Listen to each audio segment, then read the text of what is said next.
Happy Pride Month, lovelies! So, today I will be recommending 16 underrated LGBTQ plus mangas that I love and think you all should check them out as well. Although I tried to include diversity, but I have mostly read BS, which is pretty apparent in this video, so that's a bit unfortunate. But yeah, let's start without any further ado. 3 Bansen no Campanella. Kano is shaken when his boyfriend suddenly wants to break up with him when he was genuinely thinking this relationship would be his last. After the breakup, he starts doubting everything about his life. But his encounter with a high schooler boy commuting on the same train as him invokes a sense of courage to choose love again. It's an introspective story and portrays loneliness very well. As someone who has suffered through loneliness her whole life, the story definitely spoke something to my soul. It's also very rare to find a story like this about adult romance. It's not easy to find the true love, but what we can do is just keep on trying to make it work with another person who is willing to try to live this life with you. Definitely made me tear up in some moments. Bloom into you. This one is not really underrated, but I still wanted to mention it unless someone doesn't know about this masterpiece. So this is about Yu, who has read a lot of shoujo mangas and she understands the concept of love logically, but she has never had such feelings for anyone. She's clueless when it comes to real life love, but her sudden encounter with a senior, Nanami, changes things as she confesses to her suddenly. This is a great exploration to demisexuality through Yu's character. Both the characters are very well written. It's more of a coming of age story and portrays realistic human issues. Nanami struggles with upholding the persona she made for herself to the point that the line between her real self and her persona is blurred. Yu is oblivious when it comes to feelings. As they spend time together trying to understand each other, then gradually fall in love despite of their differences. Actually, because of their differences, they appreciate that the other can fill in their weaknesses. Here, the end of the journey. This is from the same mangaka as the famous manga Our Dreams at Dusk, and it is such a unique story about a lesbian coded girl who wants to die after the death of her friend. Pretty sure it was her girlfriend, but it's not explicitly mentioned that way. And a bisexual immortal and a dying god. Yes, a literal god. They meet by accident and decide to go on a journey together towards death. It's a story with heart. Throughout their journey, they understand others and themselves better. Boy meets Maria. Taiga has always worshipped the heroes he's seen on TV. Now, after starting high school, he encounters a certain girl who compels him to make her his heroine. She is known as the Madonna of the drama club, Maria. To his surprise, the beautiful lady is actually a beautiful boy. It's a beautiful tale told in such a masterful manner. It's more of a coming of age story about a delusional boy and a boy who's questioning his gender and how they learn to let go of their individual prejudices and learn to love each other as they are. It shows you a flawed characters who make mistakes but in such a tender manner that you cannot help but adore them. Do check the trigger warnings before reading though. It's a heavy story I would like to suggest. Haru to Natsu to Nachan to Aki to Fuyu to Boku. This is like the most underrated manga here, I think, and I don't know why it's so underrated because it's like super good. It's actually from the same manga as the old fashioned cupcake, so you know that it's as good actually. It's about super cute, healthy relationship of two high school boys who go from childhood friends to lovers. They live in a village type of area, and it's just about their daily lives and their relationship throughout the seasons, and it's fluffy like throughout and with no unnecessary angst or misunderstandings, and it's so underrated, my god. And I don't know why I see no one talking about this. It will literally give you diabetes with how sweet their love is. Do check it out. Let Die. Set in a soulless Neo Seoul ruled by young punks and pleasure seekers, an amoral teenager named Dai is the living embodiment of the city's beauty and cruelty. As the leader of the vicious, furious gang, Dai seduces everyone who lays eyes on him, only to blind them to his own barbaric nature. When an honest schoolboy named Jae-hee rescues a beautiful girl from being mugged by the Furies, he can't possibly realize how this brief encounter will plunge him into a downward spiral of unbridled passion and unfathomable pain. From his brutal gang initiation to an unspeakable act committed against his girlfriend, Jae-hee wavers uncomfortably between revulsion and fascination. And in Dai, he finds a tender, caring friend one moment and a heartless sociopath the next, awakening strange and unhealthy desires in Jae-hee that he could never before have imagined. This manhwa is from 90s, so it doesn't really have a perfect healthy relationship.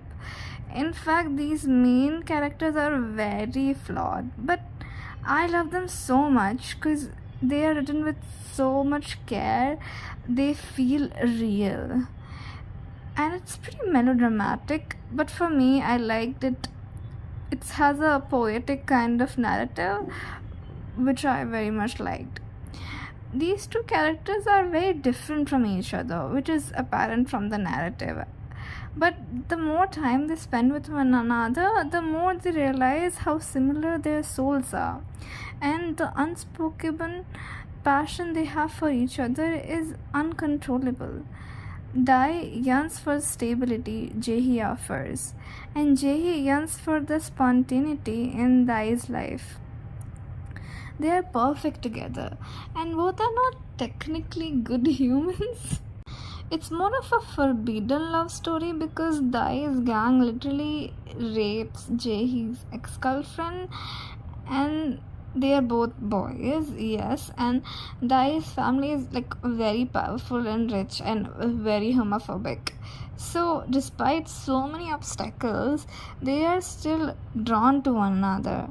And when they're together, it's like the chaos of the outside world has disappeared, and it's just the two of them in this world. The supporting characters are also well written. The narrative portrays a lot of cruel issues but doesn't take a side. It just portrays different characters' views so we can choose our own stance.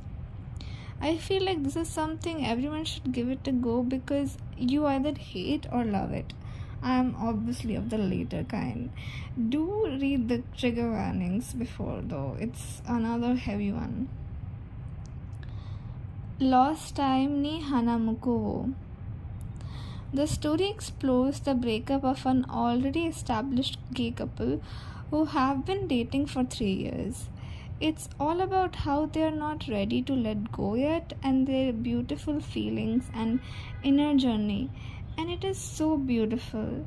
It's so realistic because it explores that side of queer relationships which are not explored much.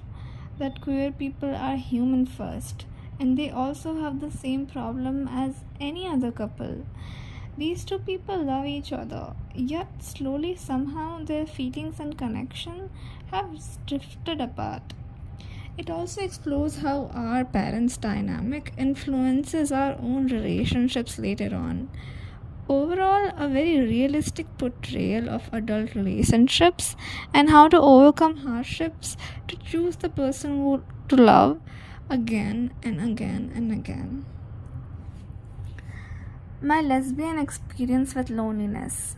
Another popular one, but I cannot not mention this, especially when I don't have much lesbian content in this video. I'm working on reading more sapphic, guys, I promise. This is such a good self-exploration diary about a lesbian woman, as the title suggests, as raw as it can get. The manga is really good at her craft and writing her feelings. Go read it if you haven't already. Run Away With Me Girl. Graduate student Makimura Momo cannot forget Midori, the girl she dated in her all-girls school days. Their relationship abruptly ended on their high school graduation day when Midori told her they were now too old to be fooling around dating girls. When a chance meeting reunites the pair, Makimura realizes her feelings for Midori haven't changed, which is made more complicated when Midori invites Makimura to her upcoming wedding. It's such a beautiful series about two girls who love each other but drift apart because one of them wants to follow the normal standard of living and the other one just let things happen. It's so much more than a romance. It goes into introspection of the characters, even the side ones. It's about the standards that are pushed into women. It's also about pregnancy, and it just has so many good elements to it. Please go read it. Iki deki nai nova kimi no se, translated as breathless momentum, or actual translation would be it's because of you that I cannot breathe. This is actually a story about friends with benefits who are also working together in a band, but it's so much more than that. It's actually a story about two pathetic men who cannot be honest about their feelings and communicate well. It's beautiful, funny, and cute, and the characters are adorable. The top has a very pretty face if you guys are into that, like me. Koi Monogatari, or translated as love story.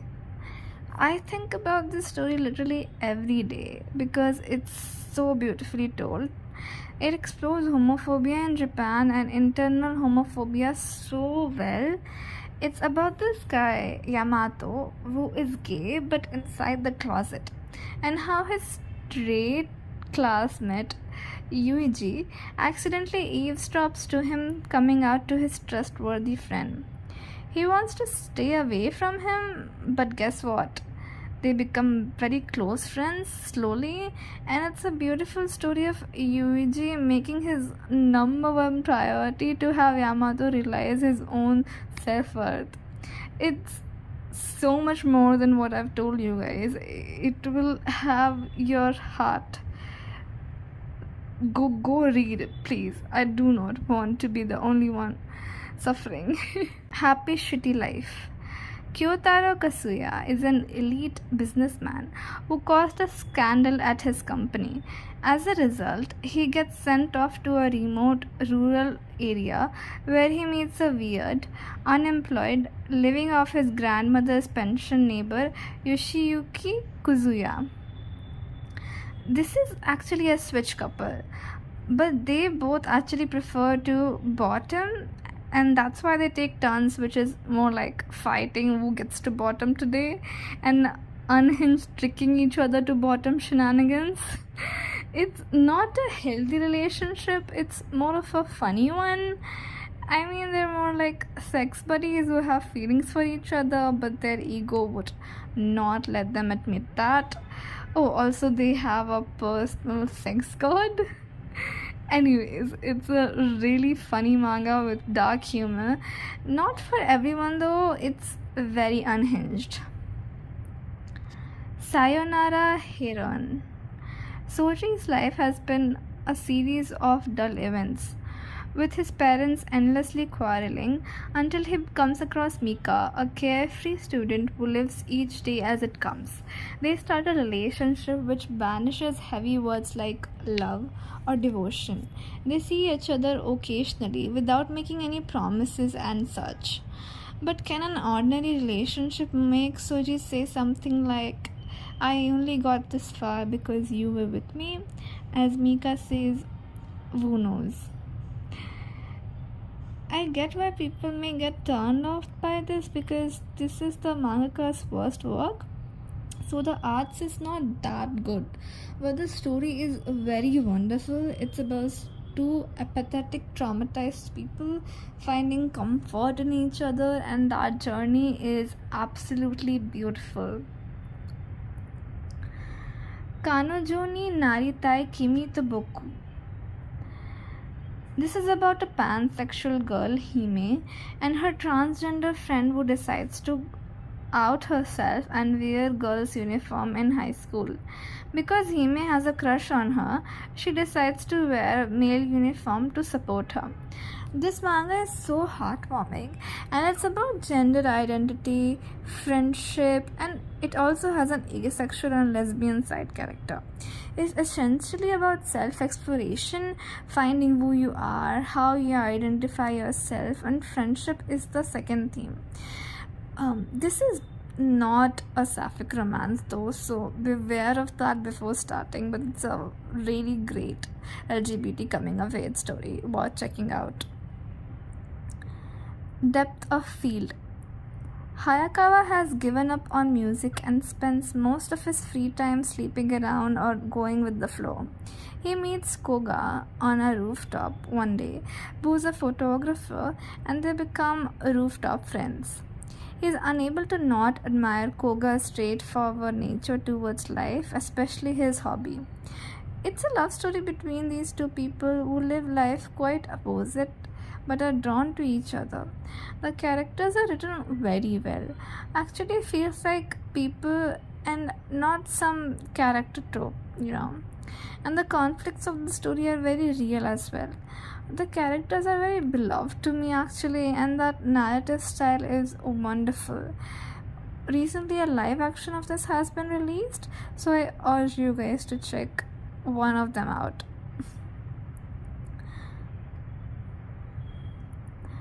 The Moon on a Rainy Night.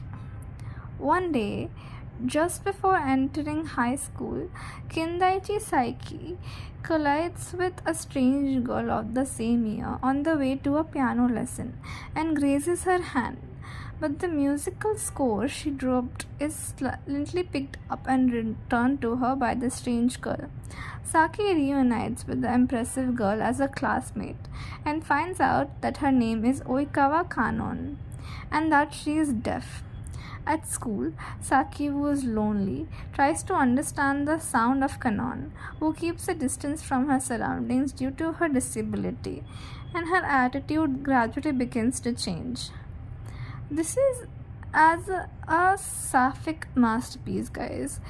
It's a slow burn as the two girls get to know more about each other and let go of their prejudices as they become friends. And the more time they spend with each other, the more they like each other. And it's just such a good portrayal of deaf community and a lot of social issues and how people tend to view things, the perspective on things, and it deals with the characters with integrity. So that is it from me today, guys. These are all the recommendations that I really wanted to give to you guys during this Pride Month. I hope you guys found something interesting to read, and I hope you enjoy them as much as I did. Thank you for watching. Bye bye.